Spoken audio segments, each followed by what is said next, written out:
Hello, Brian Fox here from I Hate Rock Music, and yeah, I'm back. I'm going to do a handful of videos on some bands that I haven't covered before. Went on a little road trip to hunt for some records down in Oregon. Turned up some couple of nummies, but anyway, let's get back on track and talk about some really cool obscure bands. And this video is about a band called Snake Eye, an album called The Journey, and it was recorded in 1971 and the band was around from 1971 to 1973. And the album almost got released on Transatlantic, but ended up getting shelved, and we've had to wait well over 50 years to get this album. But now it's out, and a really interesting band. They started out with Ken Giles on bass, Ron Haler on guitar, Steve Jackson on drums, and Dave Richardson on vocals and violin. And a couple of these guys used to be in a British hard rock band called Red Dirt, and I'll be doing a separate video on Red Dirt. But they ended up switching drummers at one point, and Gary Burrows was brought in on drums. And they had a pretty reasonable profile, open for bands like Free, T-Rex, Kinks, Status Quo, Jay Giles, Genesis, Family, and Thin Lizzy. So they were playing, opening for some really major bands. And all reports that they were really a pretty incredible live band. In fact, one of the members of Manfred Mann said that they were one of the best live bands he'd ever seen. And a really interesting mixture.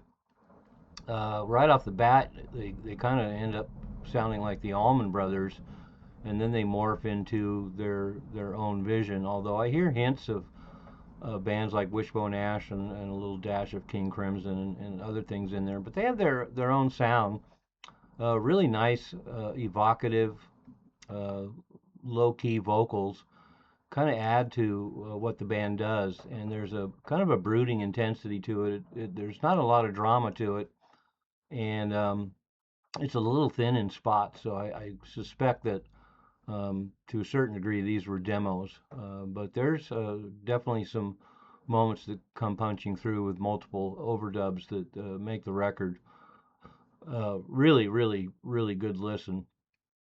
And as I mentioned, I'm not really sure how to describe them. They don't really sound like anybody else, although as I mentioned, they do have hints of Wishbone Ash and the Allman Brothers, but they certainly don't sound anything like that. And it's predominantly instrumental. The vocals on it are pretty sparse, but really economical, simple parts, but interesting arrangements and a couple of really long tunes on here that really show this guitar, bass, drums line up really well, and very very understated. And I could see this record easily could have come out on Transatlantic back in 1971.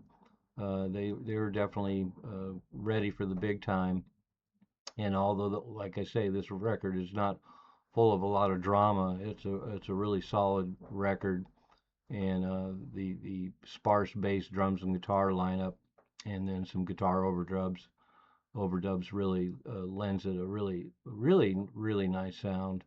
And as I mentioned, the vocals are pretty understated, but really serve the record really well. So not much else to tell about it. I'm glad it's been released after all these years, and word was out there about the spin-off from Red Dirt, and Snake Eye, I guess, is as good a name as any. But it's really nice that the record is out now, and it's posted below as I always do. I wish there was more to say about them, but everything needs to be said can be heard when you listen to the record. So if you like bands like Wishbone Ash, and as always that early 70s British sound, this band is really up there. And I guess I would classify them as kind of a second tier band for the most part. Although if the record had been completely finished off and released at the time, they very well could have been a first tier band. The material has really interesting arrangements. The playing is excellent. Rhythm section is excellent. The guitar work is excellent. The singing is understated but very evocative, and very very solid band. So, like I say, I apologize that there isn't much more information on them out there. Let the music do the talking. Posted below. Check them out. Snake Eye.